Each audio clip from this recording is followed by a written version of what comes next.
BK hebat.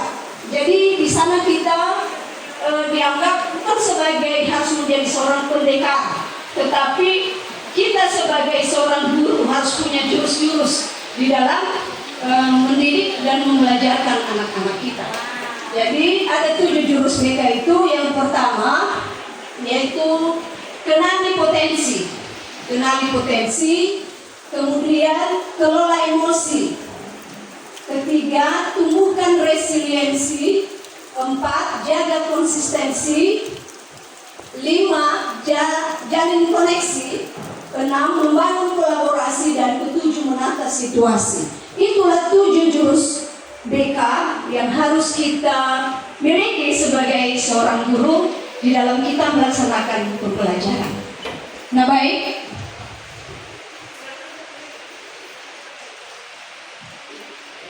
Ini dia, kenali potensi.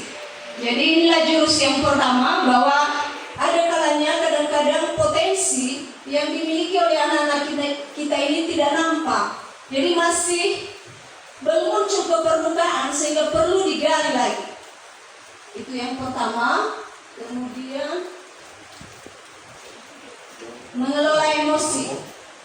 Nah, di dalam kita melaksanakan pembelajaran, kita harus mengelola emosi kita.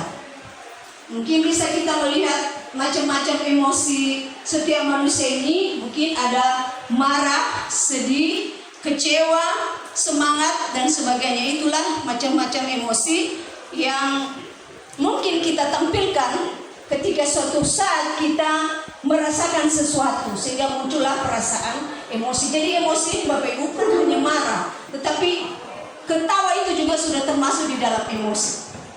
Sedih, menangis, itu semua sudah termasuk di dalam emosi.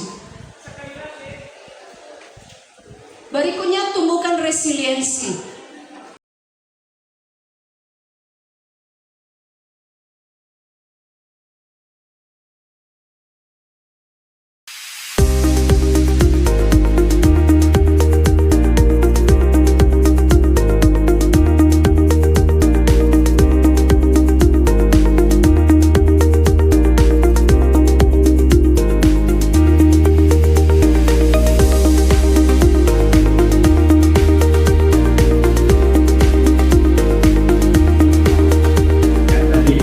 Kenali potensi diri.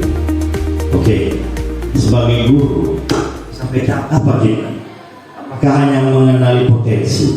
Tadi itu ada karir ke depan dengan segala penilaian.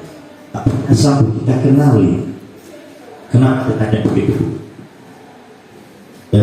Ini kan konsep idealisme yang dibuat ini adalah konsep idealis. Ketemu kita dengan realita di lapangan. Bisakah kita memberikan kasih hasil potensi anak itu? Kita ajukan sebagai pertimbangan kepada orang tua. Itu pertama. Jadi contohnya anak bapak cocoknya jadi profesor, sedangkan orang tuanya itu petani. Apa tidak jadi masalah nanti? Kedua, Bu, itu pertanyaan pertama. Jadi sebatas mana kita tahapan mengenali potensi siswa, mengenali potensi siswa. Kedua, kapan kita laksanakan? Apakah di kelas 10, di kelas 12, atau kelas 12? Kenapa? Anak-anak cerita itu kan baru jelas itu di kelas 12. Kalau kita lakukan di kelas 10, takutnya 2 tahun itu berubah anak itu nanti.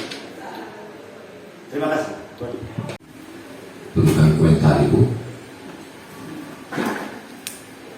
Terima kasih yang kami sampaikan dari materi yang sudah disajikan. Ada 2 hal yang paling menarik, dan barangkali ini adalah paling penting untuk kita kuasai sebagai guru, karena memang pada pendekatan deep learning ini diharapkan setiap guru mata pelajaran itu mampu untuk berperan sebagai guru BK. Yang pertama tadi adalah pengelolaan emosional, artinya kita harus mampu memiliki kecerdasan emosional. Menanyakan yang pertama dari Bapak MD Dohare yang menanyakan tentang kenali potensi, yaitu sejauh mana atau sebatas mana kita menggali potensi anak. Itu tadi pertanyaannya kalau nggak salah. Nah baik Bapak Ibu, jadi seperti yang kita laksanakan di sekolah kita ini, selama ini ya yang bisa kita laksanakan dan sudah kita laksanakan, saya sebagai guru BK dulu ya, di dalam menggali potensi anak ini, yang pertama dulu tadi menggunakan dulu aplikasi ini tadi seperti yang telah ditampilkan. Ada beberapa aplikasi-aplikasi ini untuk mengenal apa minat, bagaimana gaya belajar, kemudian hal apa si anak ini ke depan atau karirnya ke depan. Ini salah satu cara untuk menggali atau untuk mengetahui potensi dari si anak ini melalui beberapa bukan kita arahkan kepada aplikasi semata, tetapi ini juga membantu di dalam menggali potensi si anak, sehingga melalui asesmen ini si anak itu akan menjawab beberapa pertanyaan di sana yang ditampilkan kepadanya, dan melalui ini nanti hasilnya ini akan diolah. Setelah diolah, maka ditariklah beberapa kesimpulan. Rupanya setelah diolah data ini, anak ini minatnya di sini, kemudian gaya belajarnya di sini. Itulah satu aplikasinya. Tetapi kalau misalnya sebatas mana kita menggalinya, saya rasa untuk kita jawab tidak terbatas. Karena kalau kita bilang terbatas, tidak mungkin. Tetapi sejauh mana kita melakukannya, kita lakukan apa yang bisa kita lakukan di sekolah kita. Seperti sama anak-anak kita ini di kelas 10 ini, saya berikan daftar pertanyaan kepada mereka. Tuliskan apa hobimu, apa minatmu, apa cita-citamu.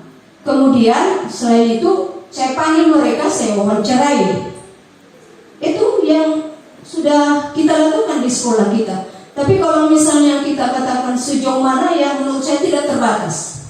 Ya, tidak terbatas kita menggali potensi anak. Di mana saja kita ketemu, saat kita belajar, saat kita bertemu dengan si anak, bisa aja kita tanyakan, nah apa hobimu? Jadi artinya tidak terbatas hanya satu orang yang melakukan ini. Semua harus bekerja sama. Jadi itu menurut saya Pak jawabannya ya. Yang Bekali ternyata perbedaan itu ada seperti di atas ini. Lalu bagaimana kita sebagai seorang guru itu yang kita jadi inilah sekarang bagaimana kita menyesuaikannya. Jangan kita, maksud Bapak hari ini, jangan kita katakan kepada anak itu tadi seperti ini kamu bodoh, tidak bisa. Ternyata di bidang lain bisa dia. Jadi kita harus menghargai itu.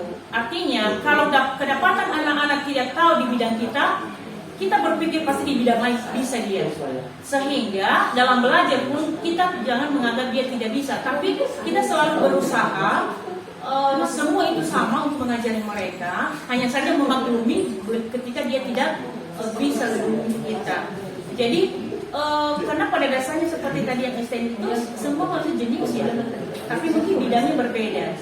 Artinya kita menerima mereka sama selalu, seperti gajah di atas ini besar dia, walaupun dia tidak bisa naik pohon, tapi ada bidangnya juga ini si gajah. Pasti dia lebih hebat dari si pinguin ini.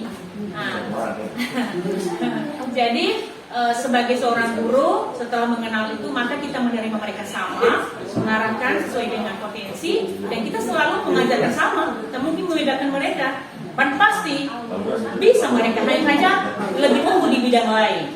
Nggak mungkin nggak tahu mereka bahasa Indonesia, semua bisa, tapi mungkin lalu. Terima kasih. Baik Ibu, terima kasih.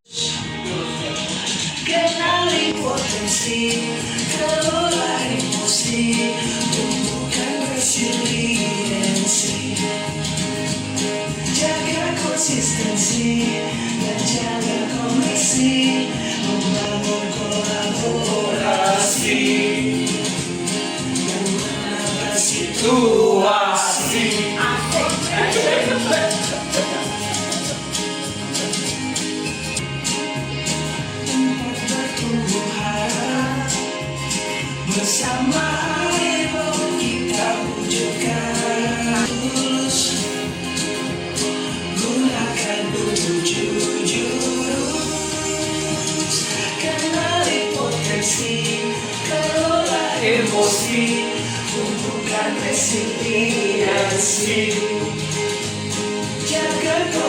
konsistensi menjaga dengan menata situasi.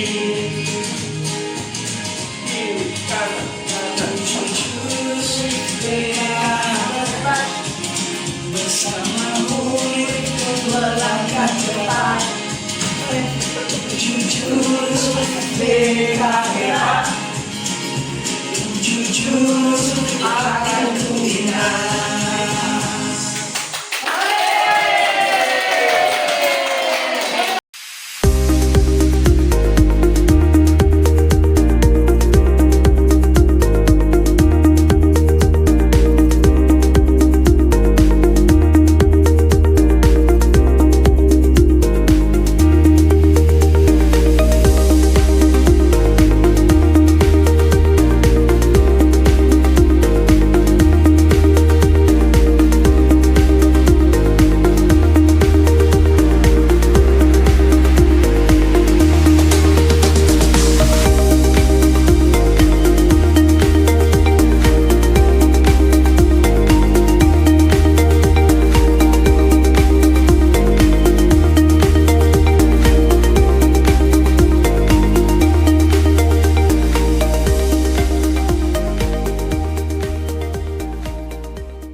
Selamat pendekar, kita sudah menguasai jurus pertama.